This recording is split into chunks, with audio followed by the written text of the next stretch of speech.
Well, hello, folks out there in YouTube land. Got a big show lined up for you. Let's get right on into it. All right, we're going to pull up this screen. Yep, the SEC is considering a storm the field penalty where you either forfeit the game or other types of penalties. And we're going to answer the question, is Saban behind this? Now, we're going to get into this article. There's a bunch of articles about this, that the SEC is considering some really fierce penalties against teams that rush the field. And, of course, it just magically came up right after UT finally beat Alabama and they stormed the field. And, of course, we had the problem with the Alabama player where the little 5-foot girl ran in front of him and he gave her a little smack because he was scared. And we're going to show you that, too, because he looked really scared to me. And I think you'll agree that it was harrowing, really.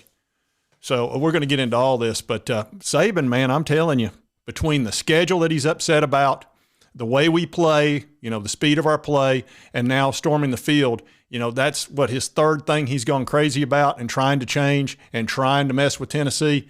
I'm about to get ill about it. Before I get too mad to turn back. That's right. I'm about to get so mad I can't turn back. But let's get into this article. I mean, you're not going to believe what they're wanting to do or even talking about. It's ridiculous.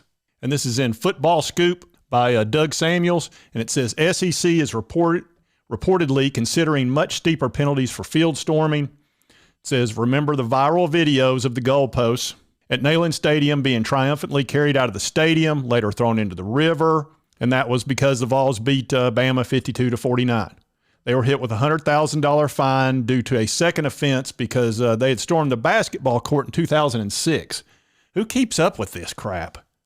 And it showed a video of President Randy Boyd, and he said, it doesn't matter, we'll do this every year, with a cigar in hand, because he was enjoying it, of course. And there you can see where everybody stormed the field, and we've all seen it a million times. Randy, how much is that going to cost? It doesn't matter. We do this every year. So we all remember that well with fond memories. It said, in an area where revenue is at an all-time high, high-level decision makers in the SEC believe that sentiments like Boyd's aren't uncommon.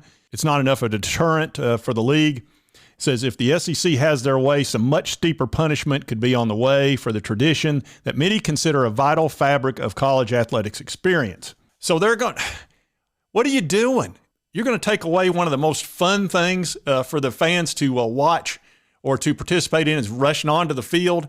You got to give me a break. They've been doing that for 100 years.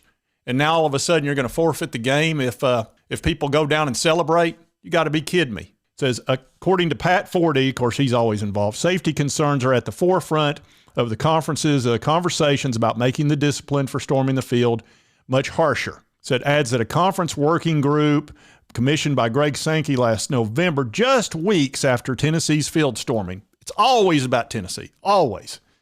And always about Nick Saban. Said that consists of Alabama AD, that's great, Georgia AD, and Kentucky, that's the perfect guys. Let's have Alabama and Georgia AD decide what to do. You have got to be kidding me. The two teams that are on the top right now and are probably going to get stormed the most because they're on top. That's part of the deal. Look, we got stormed on by South Carolina when we lost that game, and actually, while I hated to lose that game, I'm glad that we were so good last year that when somebody beat us, they stormed the field. That's a position I want to be in. I'm fine with it. I don't have any problem with that. I didn't like losing, but hey, that's when you're good. That's the price you pay, and it's a very small price to pay to be in the best. But yeah, let's put the Alabama AD and the Georgia AD in the catbird seat of this. You got to be kidding me. It says here, for example, the type of penalty. It says in the case of Tennessee versus Alabama, the Vols would play their regular season scheduled 2023 game at Alabama and then lose the 24 game and then play again in 25. So they play 3 straight years in Tuscaloosa. That's a fabulous idea. Nick Saban loves it, I'm sure. It says, of course, it goes without saying losing a home game would be way worse than $100,000. It would be millions and millions of dollars. It would really harm the city dramatically.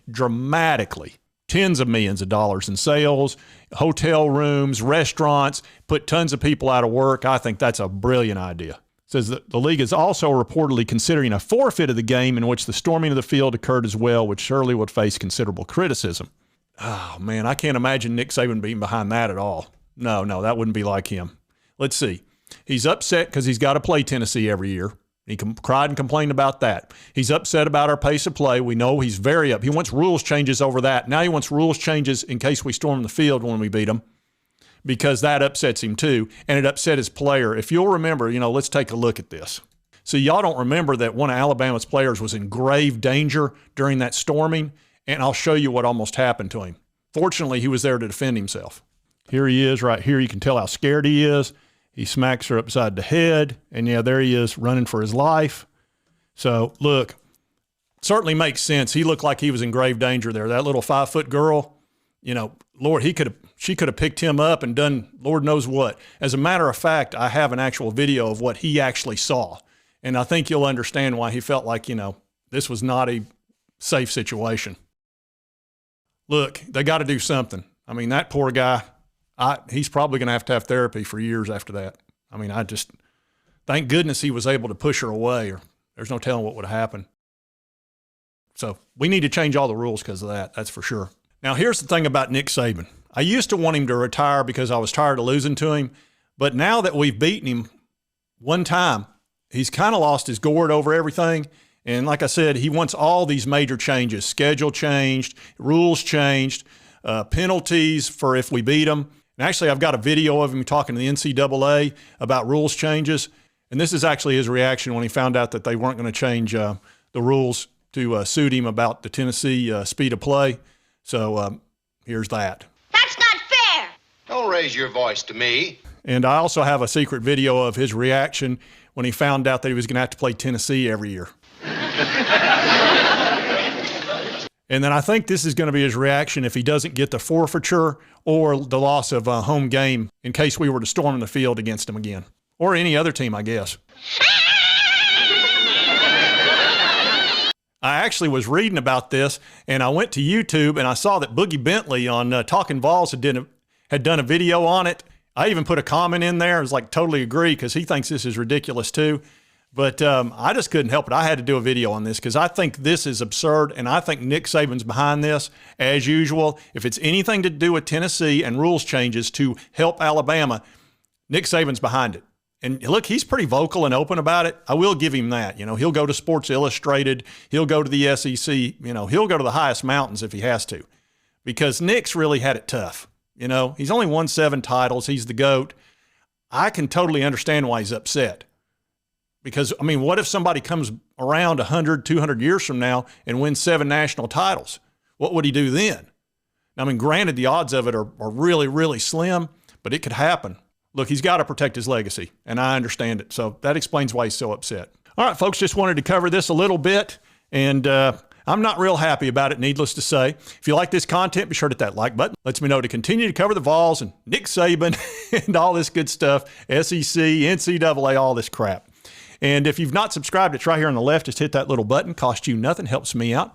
And right over here's my most recent video. Check that one out. And we'll see you next time on Sports Talk Jay.